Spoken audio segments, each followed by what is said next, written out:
Ticket वितरण के बाद भारतीय जनता पार्टी ने उकलाना से जो टिकट दी है उसमें कहीं ना कहीं संगठन की अनदेखी हुई है। और हम सब ने एक निर्णय पार्टी को पहले ही बताया था कि संगठन में हमें किसी भी व्यक्ति को जो टिकट मांग रहे हैं संगठन में टिकट दी जाए, बाहरी व्यक्ति को टिकट ना दी जाए। इसी रोष में मैंने जिस दिन टिकट की घोषणा हुई उसी दिन अपने सभी पदों से भारतीय जनता पार्टी की प्राथमिक सदस्यता से इस्तीफा दे दिया। जैसे अनूप धानक को अब टिकट दी गई है, क्या सोचते हैं पुराना क्षेत्र को क्या परिणाम आने वाले हैं? देखिए, जो आज के दिन के परिणाम है, अनूप धानक जी की, मंत्री जी की पूरे हलके में खिलाफत है। उस खिलाफत को देखते हुए मेरा तो ये मानना है कि भारतीय जनता पार्टी ने ये जो सीट है अपने आप परोस के विपक्ष को दी है। तो क्या लगता है अनूप धानक ने अपने कार्यकाल के दौरान कितने काम कराए, नहीं कराए, कैसे गए? ऐसा जी, उनको लेके जो कार्यकर्ताओं के अंदर, जो आम जनता के अंदर जो रोष है उसको देखते हुए मुझे ये लगता है कि उन्होंने कहीं कोई किसी प्रकार का विकास कार्य या जनता जो उनसे चाहती थी उन पर वो खरे नहीं उतरे, इसीलिए जनता के अंदर रोष है। पीछे जब हमारा एमपी का चुनाव चल रहा था तब लोग ये कह रहे थे, तब उनकी एक सर्जरी हो गई थी जिस वजह से वो पब्लिक के बीच में नहीं आ पाए थे। लोग उन्हें ढूंढ रहे थे, अगर वो उस समय मिल जाते तो उसी समय दुष्यंत चौटाला जी के सामने या उनकी माता जी श्रीमती नैना चौटाला के सामने ही बता देते कि ये कितने सक्षम है कार्य करवाने में। लेकिन बाय चांस चलो उनके ऊपर वो सर्जरी थी, वो हल्के के बीच में नहीं आए तो लोग ये कहते थे कि बच गया। अगर आता तो उसी टाइम पता चल जाता कि इनका कितना हल्के के अंदर रुतबा बच रहा है या वर्चस्व बच रहा है। तो क्या लगता है, आप कह रही थी पार्टी में विशेष व्यक्ति की एक अलग चल रही है, तो उसके कारण टिकट मिली नहीं? मैं सीधी सी बात ये मानती हूँ, जब कार्यकर्ता संगठन का बार बार जाके ये कह रहा था कि किसी भी संगठन के कार्यकर्ताओं को टिकट दी जाए। पीछे अपना प्रदेश अध्यक्ष जी मनोहरलाल बडोली जी यहाँ बनकर जब पहली बार यहाँ पहुंचे थे हिसार में, तब भी कार्यकर्ताओं की एक ही डिमांड थी कि बाहर से नेताओं को ना इंपोर्ट किया जाए, जो अपने कार्यकर्ता हैं उन पर विश्वास जताया जाए, उन्हें टिकट दी जाए ताकि कार्यकर्ता जी जान से लगकर वहां से उनको जिता पाए और कमल का फूल खिला पाए। लेकिन भारतीय जनता पार्टी ने इस चीज का बिल्कुल ध्यान नहीं रखा।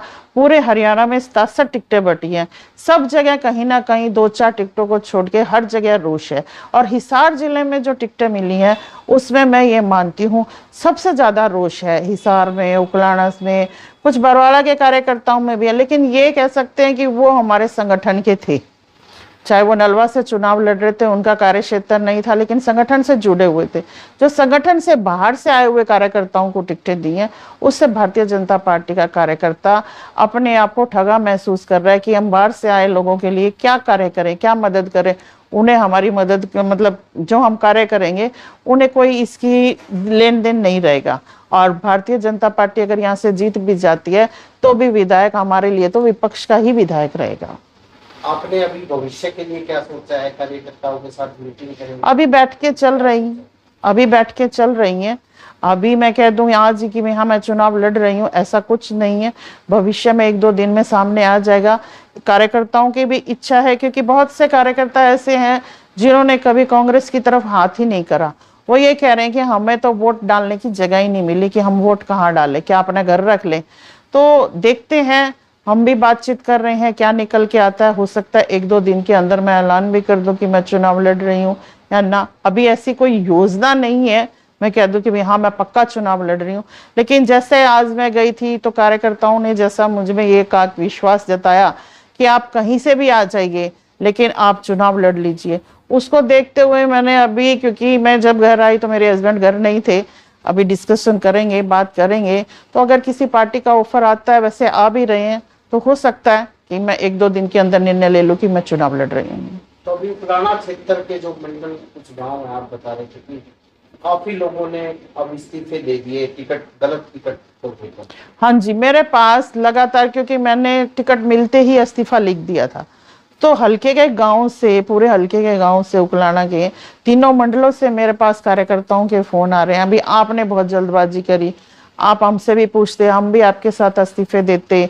बहुत से लोग पार्टी से अलविदा नहीं कहना चाहते, लेकिन जो पार्टी अपनी मनमानी कर रही है और किसी को भी टिकट दे रही है, उससे वो कहीं ना कहीं हताश है और वो अपने इस्तीफे लिख भी रहे हैं। आज अग्रवा ब्लॉक के नंथला गांव में कुछ अग्रवा ब्लॉक के सरपंच, अपने वहां से चेयरमैन, उन सब ने भी मुझे अपने इस्तीफे लिख के दिए कि हम पार्टी में रह के कार्य नहीं करना चाहते हैं। तो कैसे देखते हैं, क्या लगता है कि टिकट वितरण में जिला स्तर पर कोई राय नहीं ली गई, कोई ऐसा? नहीं, ऐसा नहीं है, राय ली गई थी, राय शुमारी हुई भी थी, लेकिन वो वोट डलवाए गए थे कार्यकर्ताओं से, लेकिन उसके ऊपर कोई मंथन नहीं किया। वो एक फॉर्मेलिटी होती है कार्यकर्ताओं को खुश करने की, वो करी, लेकिन संगठन ने उस राय शुमारी पे कोई अपना निर्णय नहीं दिया।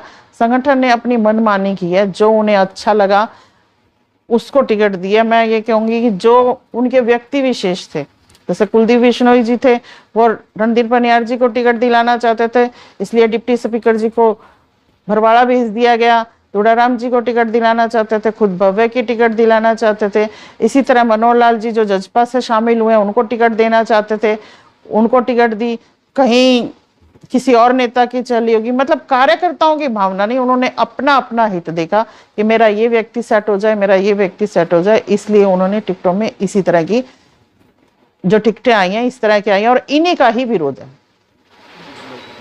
मैम, जेजेपी के जो जेजेपी में जो पहले जेजेपी के अंदर थे, उनको बीजेपी में शामिल करके टिकटें दी गई है, तो क्या लगता है कि पहले जेजेपी का भी पूरा फुल विरोध था, और अब आपको क्या लगता है कि बीजेपी के अंदर से आने के बाद में लोग उनको क्या वोट दे पाएंगे? ऐसा पार्टी के, आप कह रहे पार्टी के नहीं, यहाँ मंत्री जी की बहुत खिलाफत है। जैसे ये 4 साल 4.5 साल जो सरकार में रहे हैं, इन्होंने जो अपने चहेते थे या व्यक्ति विशेष थे, उनको खूब पैसे कमाए हैं, उनके ही चहेते रहे हैं। आम जो कार्यकर्ता है, चाहे वो जेजेपी का है, बीजेपी में सहयोगी जरूर थे, लेकिन बीजेपी के कार्यकर्ताओं को कभी भी उन्होंने कहीं भी महत्व नहीं दिया। इसीलिए दोनों ही पार्टी के कार्यकर्ता उनसे नाराज हैं।